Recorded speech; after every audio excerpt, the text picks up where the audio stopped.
பணிச்சுமை, நேரமின்மை என்று இந்த வரிகளின் நீட்சி மிகவும் அதிகமாகிக் கொண்டே போகிறது. இவற்றையெல்லாம் இலகுவாக கடந்து அந்த நூலினை வெளியிடுகின்ற போது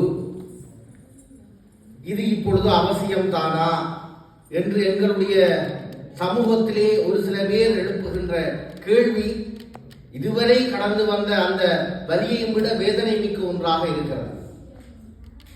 சில பேர் அப்படித்தான் எண்ணிக்கொள்கிறார்கள். என்ன என்று சொல்லி சொன்னால், இன்று கணினி யுகம் வந்துவிட்டது, அனைத்தும் டிஜிட்டல் மயமாகிவிட்டது, மின்னூலகம் வந்துவிட்டது. இந்த நிலையிலே ஏன் நாங்கள் நூலை அச்சுப்பிரதியாக வெளியிட வேண்டும் என்று பலரும் எண்ணுகின்றார்கள். அவர்களுடைய எண்ணத்தில் தவறொன்றும் இல்லை. ஆனால் இது எவ்வளவு தூரம் எங்களுடைய அடுத்த சந்ததிக்கு பயனளிக்கும் என்பது மிகப்பெரிய கேள்விக்குறியாக இருக்கிறதை நாங்கள் உணர்ந்து கொள்ள வேண்டும். இன்று எங்களுடைய இனம் சார்ந்த, மொழி சார்ந்த பல ஆவணங்கள் இணையத்திலிருந்து அழிக்கப்பட்டு விட்டன அல்லது முடக்கப்பட்டு விட்டன. தொடர்ந்தும் அது நடந்தேறிய வண்ணம் இருக்கிறது. எங்களால் எதுவும் செய்ய முடியாத நிலையில் கைகட்டி நாங்கள் பார்த்துக் கொண்டிருக்கின்றோம். பாடல்களாக இருக்கட்டும் சரி, காணொலிகளாக இருக்கட்டும் சரி, இன அழிப்பினுடைய சாட்சியங்களாக இருக்கட்டும் சரி, இன்று பலதை நாங்கள் இணையத்தில் காண முடியாமல் இருக்கின்றது.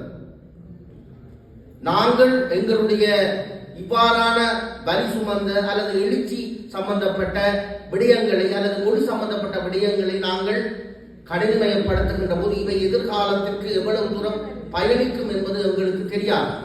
ஆகவே அதனை நாங்கள் அச்சுப்பிரதியாக வெளியிட்டால் எங்கேனும் ஒன்றாவது தவறு எங்களுடைய அடுத்த தலைமுறைக்கு சென்று விடாதா என்ற ஒரு எண்ணத்திலேதான் அறிஞர்கள் இதனை அச்சுப்பிரதியாக வெளியிடுகிறார்கள்.